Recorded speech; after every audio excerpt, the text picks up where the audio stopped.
오는 8월에 이렇게 공인 탐정 제도가 시행이 되면 금년 8월 5일자부터 오늘부터 흥신소 심부름센터 등 민간조사원들이 오늘부터 탐정 제도가 시행돼서 지금까지는 이런 탐정 활동을 탐정이라는 이름으로 할 수 없었는데 탐정이라는 명칭 사용이 불법이었는데요. 탐정이란 명칭을 사용할 수 있게 됐다. 탐정이란 이름을 사용하는 것과 탐정이나 정보원이라는 용어를 쓰지 마라. 탐정, 그 밖에 이와 비슷한 명칭을 사용하는 일은 탐정이라는 이름을 쓰면서 영리 활동을 하는 거를 금지하는 그런 조항이 있었어요. 우리나라는 경제협력개발기구 34개국 중 유일하게 민간조사원이 없는 나라인데요.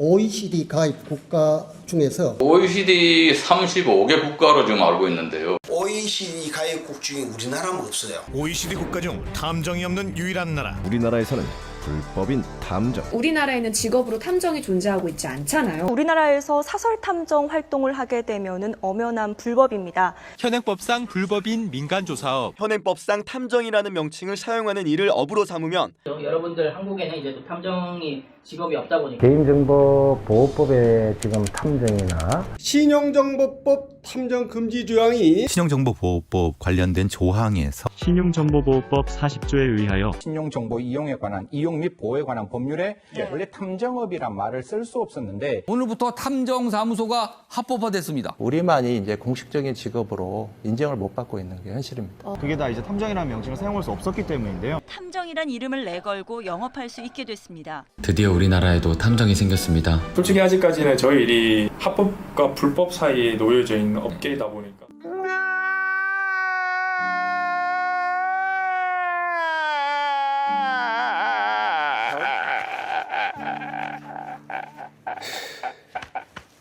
참으로 안타까운 현실이 아닐 수 없습니다.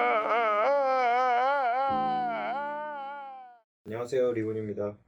제가 자료 영상을 앞에다 넣어야 되나 뒤에다 넣어야 되나 고민을 좀 했는데 아무래도 보시고 이야기를 들으시는 게 이해가 빠르실 것 같아서 제가 앞에 넣었습니다. 인터넷에 탐정에 대해서 조금만 검색을 해보면 탐정이 얼마 전까지는 불법이었고 2020년 8월 5일에 법이 개정되어서 이제는 탐정업을 할 수 있다는 사실을 어렵지 않게 알아낼 수 있습니다. 여러분 모두 미디어에서 탐정을 소재로 한 작품인 명탐정 코난, 중년탐정 김정일, 셜록 등을 통해서 한 번쯤은 탐정을 접해보신 적 있으시죠? 작품 속 캐릭터들의 매력에 빠져서 탐정에 대해 검색해보신 분들도 있으시겠고요.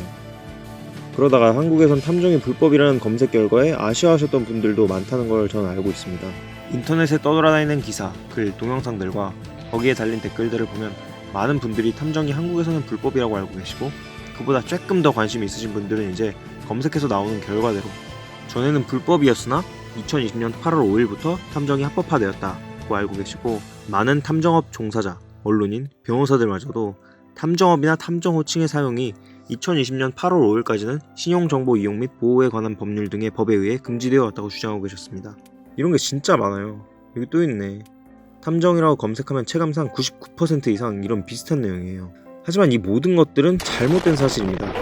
OECD 국가 어쩌고 하면서 한국만 탐정업이 불법이었다는 주장은 껍데기만 전문 지식인들이 자신의 전문 분야도 아닌 부분에 대하여 자신이 지금 언론을 통해 무슨 말을 하는지도 모르는 채 프리스타일 랩처럼 느낀 가는 대로 뱉어낸 소리로 한국에서는 지금까지 한 번도 탐정업을 금지한 적이 없습니다. 관심도 없어요 사실. 신용정보법 40조 하시는데 2020년 1월 9일자 제20대 국회 제374회 제2차 법제사법위원회 국회 회의록을 보시면 8월 5일 개정될 내용을 다루는데 탐정이란 단어는 나오지도 않습니다. 그냥 다른 조항 고치다가 문법 검사 한번 한 거예요. 한국 탐정에 대해서 조사한 지 얼마 되지 않았던 저도 수집된 정보가 뭔가 이상함을 느끼고 멘토를 찾고 찾아 사부님을 만나게 되었는데요. 일반인 분들은 그렇다고 치더라도 탐정을 업으로 하시는 분들이나 언론인 분들, 법을 다루시는 변호사 분들은 잘못된 정보를 아무렇게나 다루시면 안 되는 거 아닌가요? 카톡으로 오타 하나만 잘못 보내도 부끄러운데 저거 저였으면 부끄러워서 집 밖으로 못 나갈 것 같아요. 저만 그런 거예요?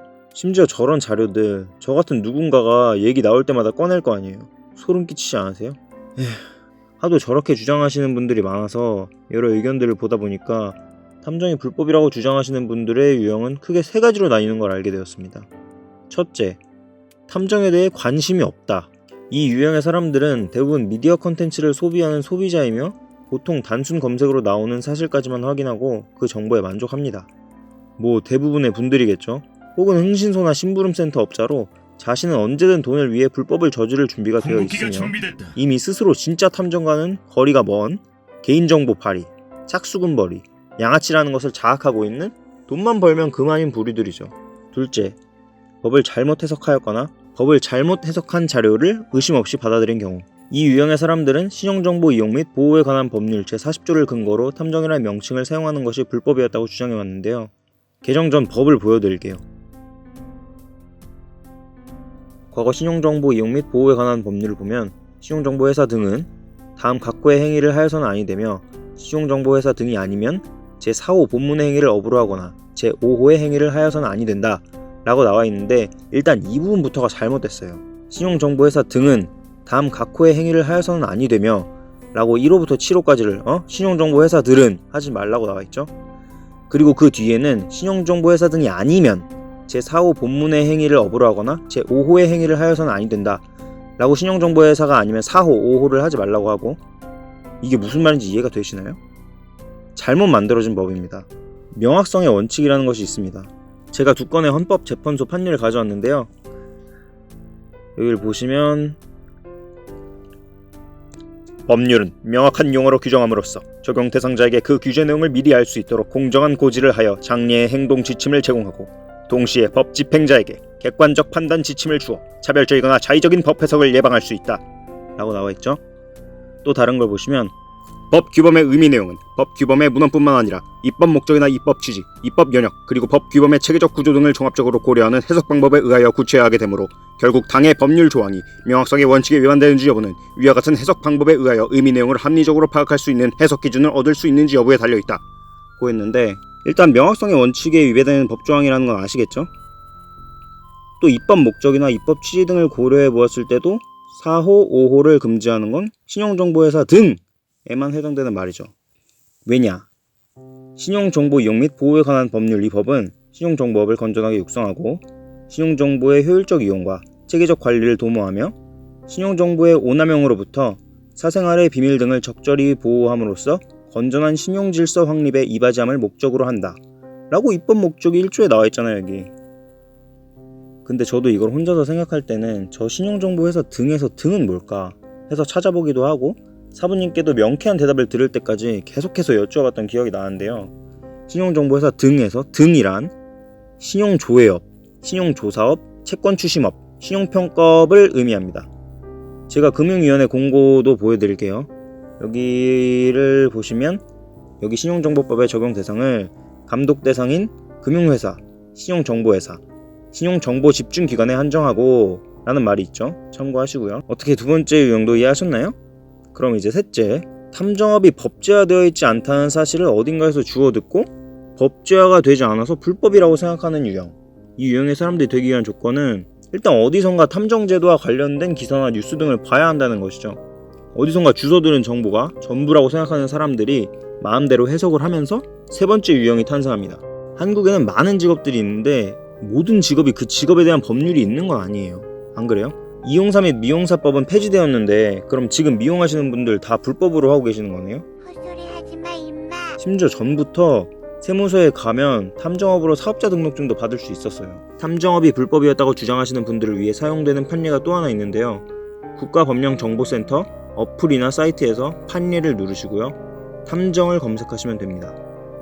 여길 보시면 사건은 인허가 등록 없이 탐정행위를 하였다는 것을 처벌 대상으로 하는 것이 아니라 신용조사업법에서 금지하고 있는 특정인의 소재를 탐지하거나 사생활을 조사하는 행위를 업으로 하였다는 것을 그 처벌 대상으로 하는 것으로서 위 법률에서 금지하고 있는 것들을 제외하더라도 탐정업이 하나의 사업으로 존재할 수 있는 것이므로 탐정업이 정부기관에 의하여 하나의 업종으로 취급되고 있다거나 세무서에서 사업자 등록을 봐주었다고 하여 그것이 위 법률에서 금지한 행위까지 할 수 있다는 취지는 아님이 분명하다. 맞는 말이죠? 거의 30년 전 판례예요. 이렇게 보셨다시피 탐정업은 불법이 아니고 탐정 호칭도 마음껏 쓰셔도 됩니다. 위 판례처럼 불법 행위라면 잡혀가는 거예요. 탐정이 아니라도. 탐정은 죄가 없습니다, 여러분. 과거 미디어에서 잘못된 정보나 불량 정보를 퍼뜨리셨던 분들은 자신의 영상이나 글을 조용히 스리슬쩍 내리기보다 이제서라도 그때는 몰랐습니다 라고 솔직하게 인정을 하고 올바르게 바로잡는 게 어떨까요? 저런 잘못된 정보들로 만들어지게 되는 탐정의 이미지는 대한민국 탐정의 미래에 크나큰 걸림돌이 됩니다. 저희 사부님은 저서인 탐정 쾌도난마에서 이렇게 말씀하셨습니다. 이 분야에 대해서 정확히 모르면 그냥 입을 닫아라.